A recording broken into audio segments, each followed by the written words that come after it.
Պարոն Բաբայան, դուք նոր ժամանեցիք այստեղ, քննիչները իրավապահ համակարգի ներկայացուցիչները սպասում են, որ ինչ-որ քննչական գործողություններ պետք է սկսեն, մանրամասն խնդրում եմ նախ ինչ գործի շրջանակներում է եւ ինչ կարող եք ասել սրա հետ կապված։ Գործը վերաբերում է այսօր հակակոռուպցիոն կոմիտեի կողմից տարածված այդ տեսագրությանը, ենթադրաբար դրան է վերաբերում, հաշվի առնելով այն ինչ որ ես հիմա կարդացի։ Այս պահին հակակոռուպցիոն կոմիտեի քննիչի կողմից կա որոշում կայացված երկու անձանց, մասնավորապես Մարտուն Գրիգորյանի որդու եւ հոր ձերբակալության վերաբերյալ։ Հիմա որոշումը կա, ծանոթացանք որոշումը, Մարտուն Գրիգորյանի հայրը Կամո Գրիգորյանը այս պահին տանը չի գտնվում, տեղեկացրել ենք իրեն, որ ոստիկանությունն իրեն պիտի ձերբակալի, ձերբակալման որոշում կա, հայրը գալիս է արդեն այստեղ, որպեսզի ներկայանա ոստիկանությանը։ Դե գործը որդին էստեղ է, որդին մեր կողքը կանգնած է։ Գործը վերաբերվում է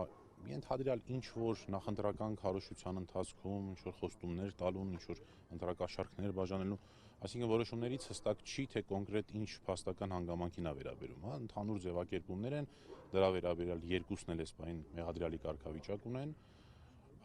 եւ նրանց նկատմամբ 24 ժամյա ռեժիմով ձերբակալման որոշում է կայացվել, որպեսզի տանեն դատարան կալանքի հարցը լուծելու համար, այսինքն կալանավորման նպատակով ձերբակալություն են իրականացնում։ Այդքան խիստ են որոշել են այդքան խիստ անեն, հիմա արդեն ձերբակալումը կիրականացնեն, դրանից հետո ընթացքում կհասկանանք, եթե կալանավորման իջնորդություն կներկայացվի, արդեն դատարանում մի բան հասկանանք, պարոն Բաբայան, խոսքը այն ձայնագրության մասին է, որ տարածվել էր այսօր։ Այնտեղ ինչ որ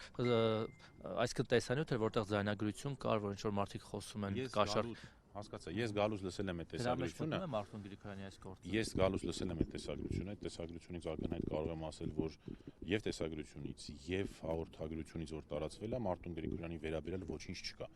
Բայց հաշվի առնելով, որ այս որոշման մեջ չկան մանրամասներ, փաստական տվյալների վերաբերյալ, թե ով ինչ է արել, այլ ընդհանուր ձևակերպումներ են, այս իմաստով կարող ենք ասել, որ այո, վերաբերվում է այդ վարույթին, որի վերաբերյալ այսօր տարածվել է հաղորդագրությունը։ Ինչու եմ հարցնում, որովհետև Մարտուն Գրիգորյանը քիչ առաջ մեծ զրույցում ասաց, որ ինքը ձայնագրության հետ կապ չունի, ոչ մեկին չի ճանաչում, այդ ձայները ծանոթ չեն, եւ իրեն վերագրում են ինչ-որ շիբինի գործ, որ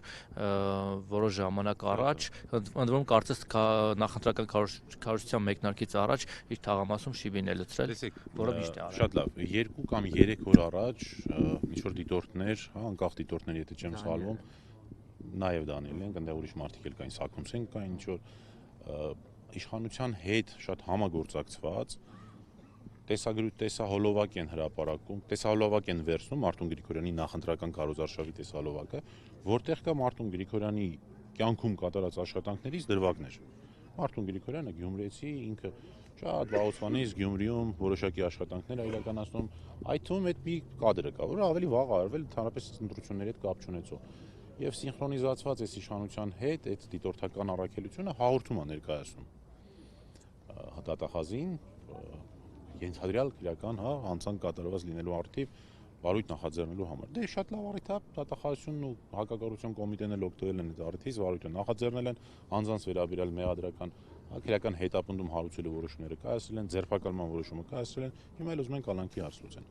Խոզարկություններ եղել են հակրասենյակում։ Այս պահին չունեմ տվյալ, որ խոզարկություններ տեղի ունեցած լինեն, հիմա տեղյակ են, որ բոլոր գրասենյակները այս պահին շրջափակված են ոստիկանական ծառայողների կողմից, հիմա հերթով կայցելեն կհասկանան որտեղ ինչ կա։ Իսկ հիմա ինչ է կատարվում, այստեղ քննիչներ են, հա, կարծես։ Ոստիկանության աշխատակիցներ են, որոնք իրականացնում են ձերբակալման որոշման պահանջները։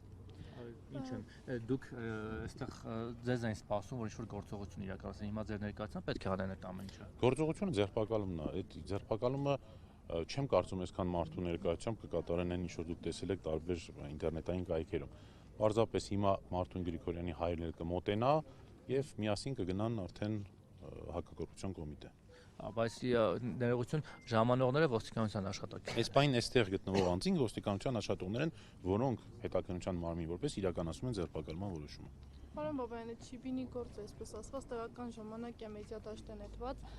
եւ բազմիցս պարոն Գրիգորյանը հերքել էր այդ տեղեկությունները, ինչու հենց ընտրությունից 2 օր առաջ եւ ոչ միայն պարոն Գրիգորյանի, նաեւ ընդդիմադիր մյուս քաղաքական ուժերի դեմ սկսվեց այս գործողությունները։ Պարզ չի, որովհետեւ 2 օր հետո ընտրություն պիտի լինի, որովհետեւ հասկանում են, որ այս ընտրություններում շանսեր չեն ունենալու, դե իրանք էլ գիտեն, չէ՞, տեսնում են։ Միամիտ մարդիկ չեն, գիտեք, լուրջ ծառայություններ ունեն, ազգային անվտանգության ծառայություն ունեն, որը տարբեր հարցումներ է իրականացնում, տարբեր արդյունքները արձանագրում։ Դե հիմա տեսնում են, փորձում են ճնշեն։ Երբ չէ, Վանաձորում տենց չէր։ Այդ բոլոր տեխնացուները հերթով դրա մասին խոսում էին։ Մարտուն Գրիգորյանն ասում էր, սա ասել գիտեն, որ գալու են ձերբակալան։ Ռուբենը Մխիթարյանն ասում էր, բոլորն էլ պատրաստ են դրան։ Ամբողջ հարցն է, որ այս ձերբակալություններով իրենք էլ գիտեն, որ ոչինչի չեն հասնելու ու այդ լկտիության աստիճանը այնտեղ է հասել, որ արդեն ընտանիքի հորն են, հորը ձերբակալման որոշում են կայացրել։